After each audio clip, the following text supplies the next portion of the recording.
Michael ran the Blackout Mile. For 6 years, a nightly ritual to escape the mundane. Tonight, the air tasted like rain, although the sky remained clear. The streetlights flickered with an erratic, unsettling rhythm, and the scent of metal hung heavy in the air.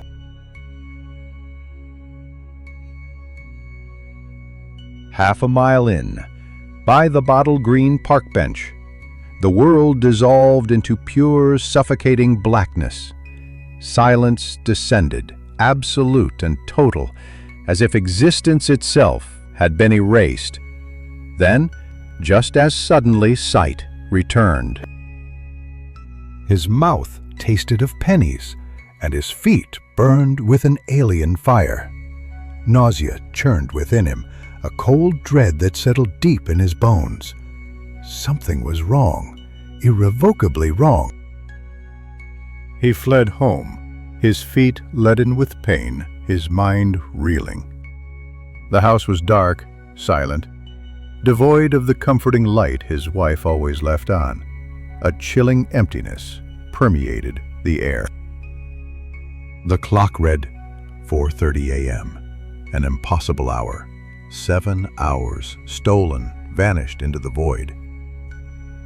His wife emerged from the darkness, her eyes haunted, her voice trembling with terror. "You disappeared," she whispered, her voice barely audible. 7 hours had stretched into an eternity, filled with dread and the inexplicable. The neighbors had seen a dark figure lurking in the yard. He peeled off his socks, revealing the burns, perfect circles etched into the soles of his feet. As if branded by something unnatural, the pain was a searing, relentless agony. The ER offered no answers, only vague platitudes and tired shrugs. The CT scan revealed a concussion, but nothing to explain the missing hours, the burning flesh, the creeping dread. The GPS data confirmed his fears, a gaping hole in time, a void where 7 hours should have been. The tracker went silent, then flickered back to life at his doorstep. His wife remembered. The clock, 9:36 p.m. The night the figure appeared on the security camera. An impossible truth, a tear in the fabric of reality. He searched for answers, for explanations, for anything to fill the void. Heat stroke? Seizure? Chemical exposure? All failed to account for the 7 missing hours. The burns held a pattern, a strange, unsettling geometry that hinted at something more. Were they letters? A message from the void? He told a softened version of the story, a lie to protect those around him. But the truth gnawed at him, a constant reminder of the unknown. He ran again, a desperate attempt to reclaim his life, to outrun the encroaching darkness. But the memory of the Blackout Mile lingered, a shadow that stretched long and cold.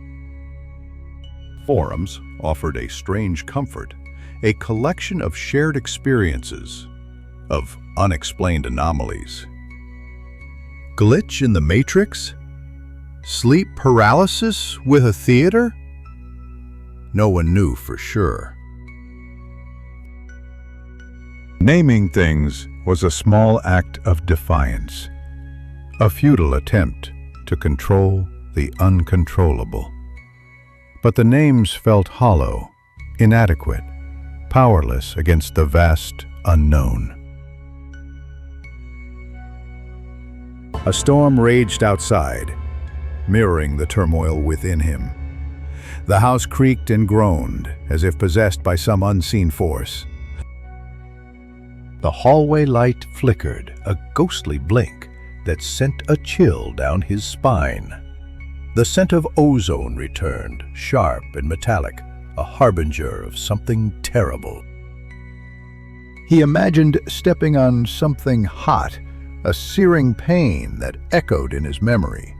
A soft, metallic clicking echoed from the refrigerator, a rhythm that felt almost like a message. He continued to run, driven by habit and a stubborn hope that movement would keep the blank at bay. But the fear remained, a constant companion on the Blackout Mile.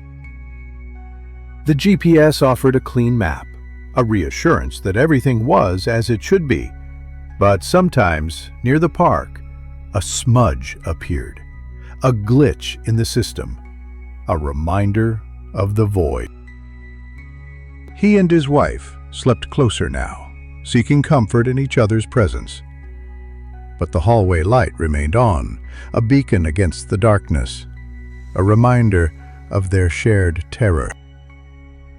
Not all absences could be filled.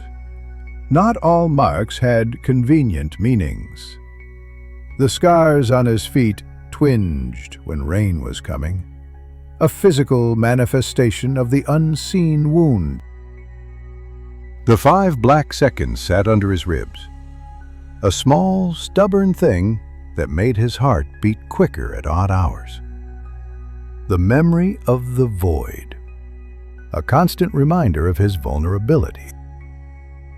If it was a glitch in the matrix, it left its apology in the bottom of his feet, inked in pain and silence. But he hadn't forgiven it, hadn't forgotten the stolen hours. What took the hours from him? A question that haunted his waking thoughts, a mystery that defied explanation.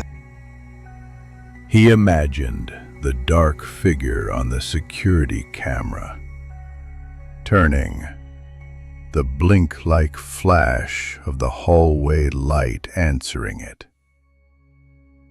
A silent conversation between the known and the unknown. Accident? Illness? Dream? The list of explanations grew thinner, weaker, less convincing with each passing day.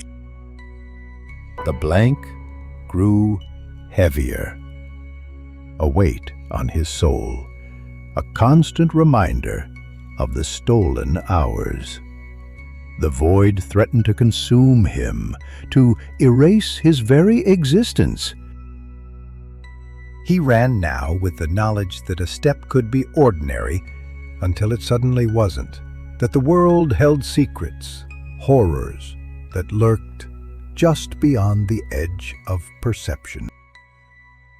The Blackout Mile had changed him, had opened his eyes to a terrifying truth. The world was not what it seemed, and the darkness was always waiting. He would continue to run, to search for answers, to fight against the encroaching darkness. But he knew that the Blackout Mile would always be a part of him, a scar on his soul.